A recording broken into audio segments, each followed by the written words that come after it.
26-এর ভোটে বাগদা ও রানাঘাট দক্ষিণ বিজেপি পাবে। উপনির্বাচনে তৃণমূল কি করেছে সবাই জানে। বৈঠকে যোগ দেওয়ার আগে দাবি শান্তনু ঠাকুরের, উপনির্বাচনে এই দুই আসনই তৃণমূলের দখলে গিয়েছে। তবে শান্তনু ঠাকুরের বক্তব্য, 26-এ বিধানসভা নির্বাচনে বাগদা ও রানাঘাট দক্ষিণ বিজেপিই পাবে। কি বলেছেন তিনি, শুনুন একবার।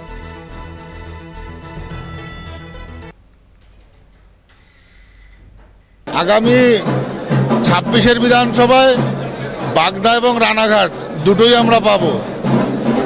বাই ইলেকশনে ওরা কি করেছে সেটা সকলে জানে, অতএব এটা নতুন কিছু নয়। কিন্তু সার্বিক ইলেকশনে, যেটা অ্যাসেম্বলি সার্বিক ইলেকশন আছে, সেটাতে আমরা আবার। আপনারা শুনলেন শান্তনু ঠাকুর কি বলছেন এবং তার বক্তব্য। এই কিছুদিন আগে হওয়া উপনির্বাচনে বাগদা এবং রানাঘাট দক্ষিণ এই দুটো কেন্দ্রই হারাতে হয়েছে বিজেপিকে। তৃণমূলের প্রার্থীরা সেখানে জয়লাভ করেছেন। রানাঘাট দক্ষিণ কেন্দ্র থেকে মুকুটমণি অধিকারী এবং বাগদা কেন্দ্রে জয়লাভ করেছেন মধুপর্ণা ঠাকুর। শান্তনু ঠাকুরের বক্তব্য যে এই দুটো কেন্দ্রই 26-এর ভোটে তারাই দখল করবে, অর্থাৎ যেটা বিজেপির ছিল বিজেপি পাবে। উপনির্বাচনে ঠিক কি হয়েছে সেটা সবাই জানেন, এমনটাই কিন্তু বক্তব্য শান্তনু ঠাকুরের। সাংসদ এবং কেন্দ্রীয় মন্ত্রী শান্তনু ঠাকুর আজ বিজেপির যে বর্ধিত কর্মসমিতির বৈঠক ছিল সেই বৈঠকে যোগ দেওয়ার আগে তার এই মন্তব্য, যা নিয়ে ইতিমধ্যেই রাজনৈতিক মহলে জোর চর্চা শুরু হয়েছে। শান্তনু ঠাকুরের বক্তব্য যে বাগদা এবং রানাঘাট দক্ষিণ এই কেন্দ্র দুটো উপনির্বাচনে হারাতে হলেও 26-এ বিধানসভা নির্বাচনে এই দুটি কেন্দ্রে তারাই আবার জয়লাভ করবেন। তার আরও বক্তব্য যে এই দুটো কেন্দ্রে উপনির্বাচনে ঠিক কি হয়েছে সেটা সবাই জানেন। শান্তনু ঠাকুর কি বলেছেন আর একবার শুনুন।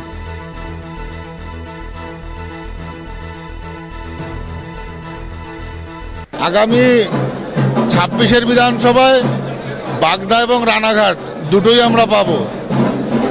বাই ইলেকশনে ওরা কি করেছে সেটা সকলে জানে, অতএব এটা নতুন কিছু নয়।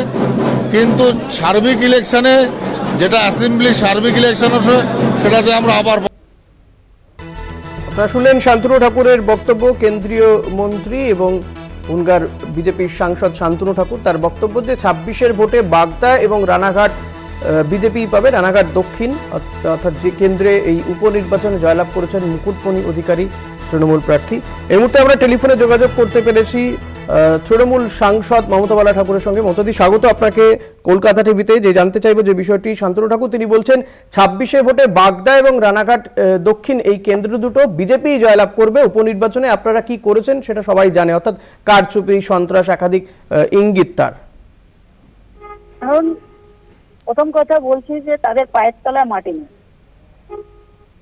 ভোটটা হয়েছে, জনগণ সেটাকে ভোট দিয়েছে তারা শান্তিপূর্ণভাবে।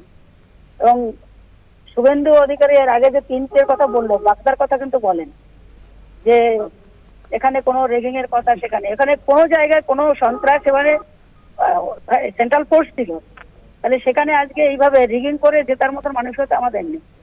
তারা তৃণমূল কংগ্রেসকে, মমতা বন্দ্যোপাধ্যায়কে ভালোবেসে, এবং আমরা যে ডোর টু ডোর মানুষের কাছে গেছি, আমাদের যারা নেতা মন্ত্রীরা তারা আজকে সেখানে যে মাটিতে নেমে তারা কাজ করেছে, তার জন্য আজকে বাগদায় রেজাল্ট হয়েছে।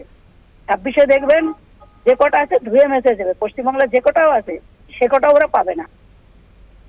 বেশ, অনেক ধন্যবাদ দিদি। কথা বলছিলাম তৃণমূল সাংসদ মমতা বালা ঠাকুরের সঙ্গে। তৃণমূলের রাজ্যসভার সাংসদ মমতা বালা ঠাকুর, ইনফ্যাক্ট বাগদা কেন্দ্র থেকে তাঁরই মেয়ে মধুপর্ণা ঠাকুর, তিনি এই কেন্দ্র থেকে জয়লাভ করে তৃণমূল বিধায়ক হয়েছেন।